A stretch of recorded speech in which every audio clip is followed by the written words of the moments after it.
something was up, and it wasn't good.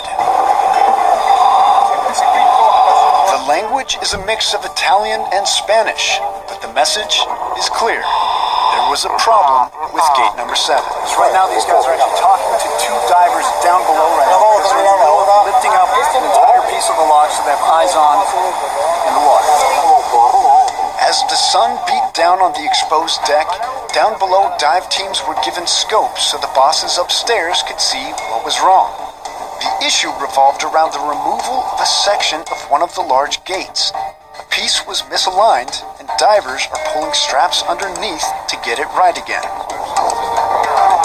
The team made fast work of the problem. So, you looking here, what do you see? The hook fitting the panels. And just as quickly as tensions rose, they fell into laughter as the giant door came out just the way it was supposed to. Success doesn't come easy, but here at the canal expansion, it keeps coming. And that all points up to the woman at top. Now, I gotta say, everybody here is wearing an orange vest, but you are wearing pink. Yes. Why is that? Let's face it, you don't expect a woman to have this job. So, a lot of the people would say, well, can you do it? This guy said, Ila, you're married, you have a husband, you have 3 kids. I says, I went to marine engineering college. I've been in the men's world all my life. I started working in a shipyard. So it was like, if I'm a girl, I should wear pink. You own it. As we spoke, workers dropped by in buckets, off to work on the sides of the new canal wall. It's too easy to get a tightly focused view in a spot like this. So I'm not gonna lie, I was a little surprised getting here. This looks a little bit narrow for the size of the ships. What do you think? No, it's not. It can be deceiving because it's so tall. When you go down below, you'll feel the magnitude of the chamber. Can we go? Yes, of course. And with that, we were off, driving down below into the bowels of the canal. I couldn't help but think this spot will go down in history. Pretty soon ships will sail here. So where we are standing right now, this will be the Panama Canal. Yes. That's kind of amazing. Yeah, the new one. This will be flooded. No, you will not be able to stand here in the dry pretty soon. Okay. Yeah. So we're pretty lucky to be here right now. Yes. So what else can you see down here now that there's Okay, no wall? let's go over and look at the gate. This is the famous gate. Wow. So this thing is massive. How much energy does it take to pull it and move it? A small motor, 80 horsepower. 80 horsepower to move because this entire of thing. the buoyancy compartment, only 15% of the actual weight of the gate is what's resting on that wheel. That's some pretty good engineering, I think. It is. It's very awesome. So you're building this for the long run. Yes. How long? 100 years, just like the existing canal. And then, as you might expect, the head of engineering got an important phone call. Just like that, our time with her was up. We'd seen amazing things, but there was work to be done. After all, a project like this needs to keep on schedule. When we look at this, we see just a giant project with a lot going on. When you look at this, what do you see? Well, it's a dream come true because I saw paper, I saw dirt. So when you see this thing being built from the ground up, it's like, wow, it's a dream come true. It's just a beautiful structure, and you know in your head everything that is below and how everything was built. So it's just a magnificent masterpiece. It's not just a lock. The heat of the Panama day starts early, usually with a slow but gorgeous sunrise, clouds creating a soft canvas over the Chagres River as it winds its way into Gatun Lake. The mighty Chagres. The day begins and ends here. They say everything in Panama does. The struggle of Panama is to keep this river, which is the Panamanian Nile. You can't compare with any other river. The Smithsonian Institute's Dr. Stanley Hecadan Moreno is considered the environmental conscience of Panama. He studies his country from the Galeta Marine Center, a science outpost that sits on a gorgeous stretch of beach on Panama's Caribbean coast. It's almost impossible to explain Egypt without the Nile. Well, you can't explain Panama without the Chagres. It's what made possible this country. The Chagres is the river that was dammed up 100 years ago to form Gatun Lake, at the time the largest man-made lake in the world. large enough to float these massive ocean vessels. But Gatun Lake serves another purpose, supplying 80% of the fresh water to the people of Panama.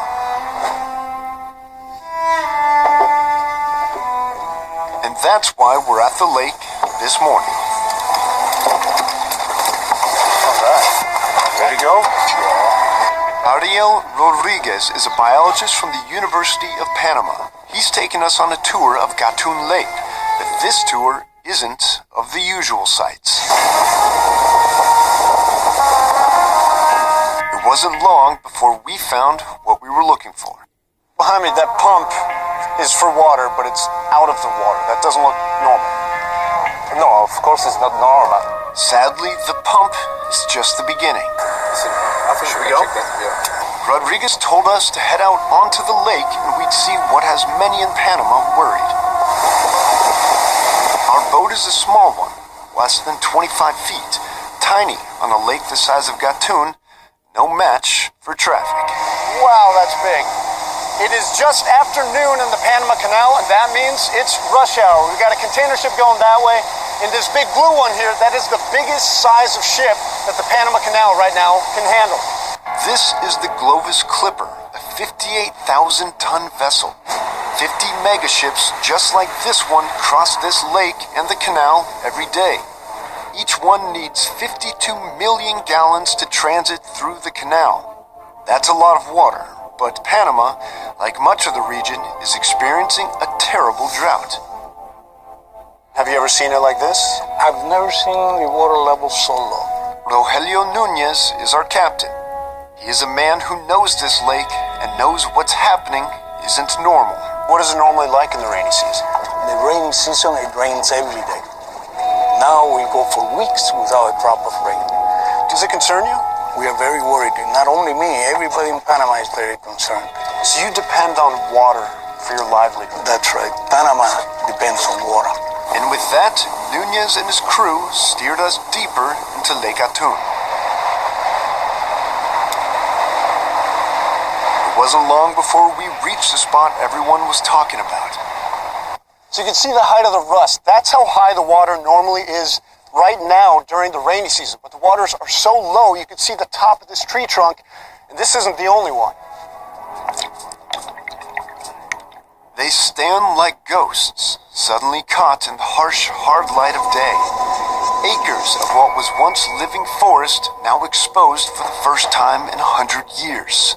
This is the first time that wherever you go, you find all these tree trunks that supposedly had disappeared forever, but now they are rising.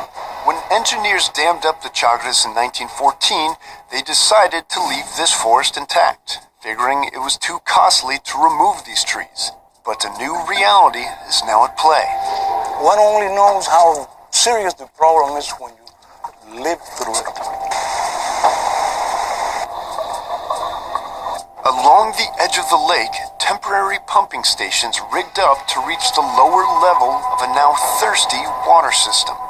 This wasn't a postcard view of the country, but for the people here, it is an undeniable part of Panama. Water is life. Water is life. The expansion of the canal will bring more and even larger ships here. That means more water will be needed. It's looking like it may be ships versus people for Panama. What has changed, Phil? It's that we weren't counting that the El Nino would be upon us on such a strength, on such an intensity and length. And so here we are with an upgraded canal for bigger ships, which is going to demand more water.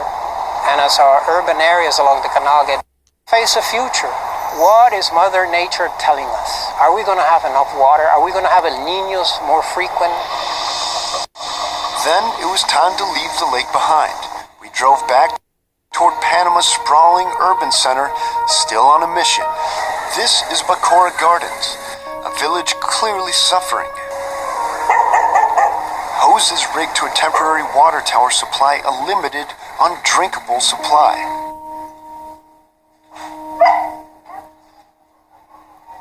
Jorge Guzman lives here in his modest home.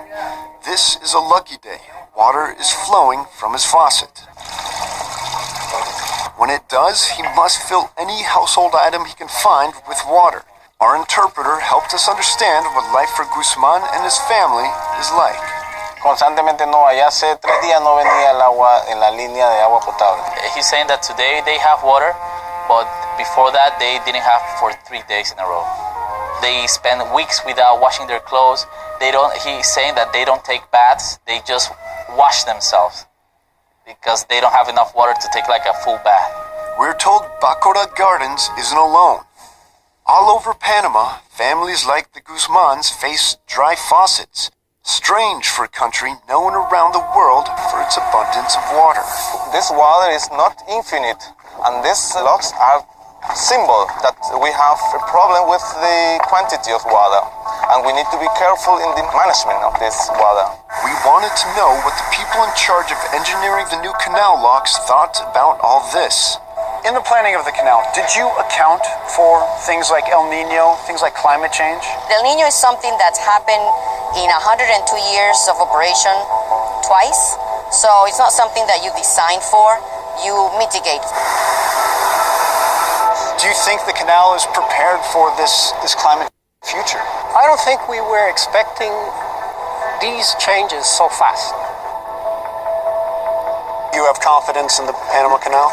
Oh yeah, I have confidence. I have confidence in the people who are running the canal. And I have confidence that nature will return to its normal behavior.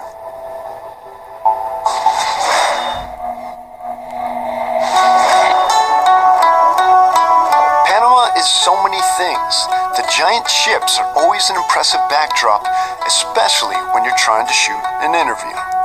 So there is a rather large vessel coming right out. That just went through the canal. That's right. It transited from the Atlantic into the Pacific here. Matt Larson is used to the ships. He's the director of the Smithsonian Tropical Research Institute here. He loves to point out the incredible diversity in Panama. Location. What makes Panama a unique place to study the environment?